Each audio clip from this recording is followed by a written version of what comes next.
নমস্কার, এলিট পলিটিক্সে আপনাদের স্বাগত জানাই। আপনাদের সঙ্গে রয়েছি আমি বিশ্বজিৎ। এসআইআর প্রক্রিয়ার শুরু থেকে এই পর্যন্ত এসআইআর নিয়ে পশ্চিমবাংলায় প্রতিনিয়ত নানা ধরনের চিত্রনাট্য, নাটক, অভিনয়, ভোটারদের ভীতি প্রদর্শন সবকিছুই চলেছে লাগামহীনভাবে। রাজ্য সরকার যেমন একদিকে ইলেকশন কমিশনকে প্রতিনিয়ত গালমন্দ করেছে, তেমনি আবার ইলেকশন কমিশনের বিরুদ্ধে বারবার সুপ্রিম কোর্টে গেছে এসআর প্রক্রিয়া বন্ধ করার জন্য। কখনো আবার ইলেকশন কমিশনকে নরেন্দ্র মোদীর বি টিম বলে আখ্যায়িত করেছেন। কেন্দ্র সরকার এবং ইলেকশন কমিশনকে এক সূত্রে গেঁথে দিয়েছেন। পরিষ্কারভাবে বললে রাজ্য সরকার বারবার বলেছেন নরেন্দ্র মোদীর কথাতেই এসআইআর করাচ্ছে নির্বাচন কমিশন। রাজ্য সরকার তথা তৃণমূল নেত্রী তথা তৃণমূলের অন্য সমস্ত নেতাকর্মী এসআইআর এর মাধ্যমে মুসলমানদের ভোটার লিস্ট থেকে নাম কাটার অভিযোগ তুলেছেন ইলেকশন কমিশনের উপর।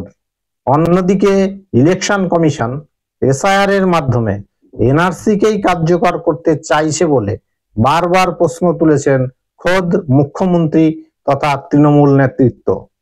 বিরোধীরাও যে এসআইআর পর্বে নিষ্ঠাবান ছিলেন এমন নয়, তারাও ভোটারদেরকে আশ্বস্ত করার বদলে বরাবরই বলেছেন এসআইআর প্রক্রিয়ায় একটাও হিন্দু ভোটার বাদ যাবে না।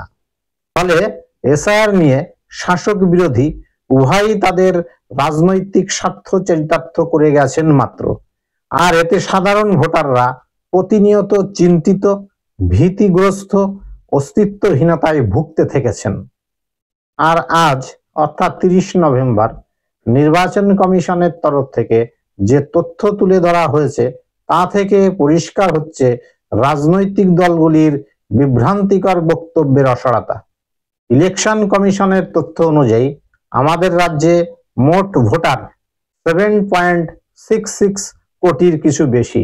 এর মধ্যে 7.65 কোটির কিছু বেশি ভোটারকে ইনুমারেশন ফর্ম বিতরণ করা হয়ে গেছে ইলেকশন কমিশন কর্তৃক।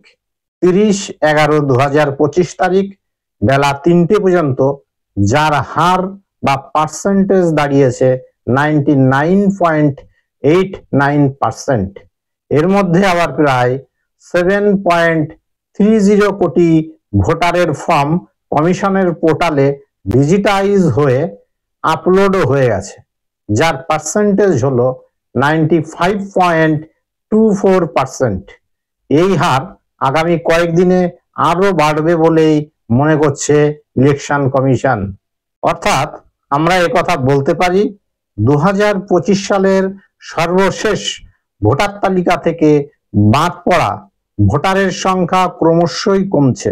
অন্তত বিহারের মতো পরিস্থিতি হবে না বলেই মনে করছে বিশ্লেষক মহল। Election commission of West Bengal থেকে এসআইআর এর যে তথ্য তুলে ধরা হয়েছে, চলুন আমরা সবাই একবার চোখ বুলিয়ে নিই। দেখুন, ইলেকশন কমিশন অফ ইন্ডিয়া প্রতিদিনকার যে বুলেটিন বের করে সেখানে যে 12টি রাজ্য এবং কেন্দ্রশাসিত অঞ্চলে এসআইআর হচ্ছে তার তথ্য তুলে ধরেছে। দেখুন, আমাদের রাজ্য ওয়েস্ট বেঙ্গল লাস্ট 2025 ভোটার লিস্টে মোট ভোটার ছিল 7,66,37,529।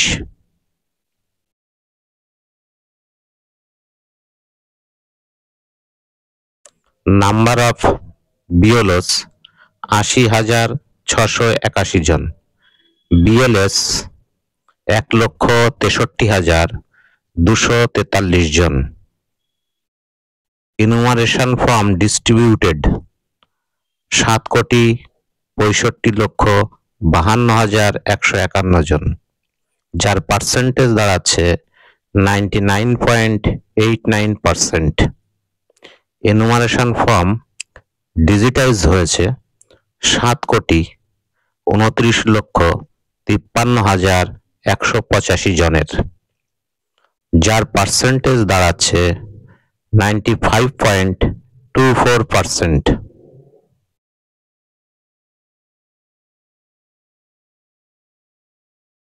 অর্থাৎ এটা দেখে আমরা বলতে পারছি মোটের উপর বেশিরভাগ ফর্ম ডিজিটাইজ হয়ে গেছে।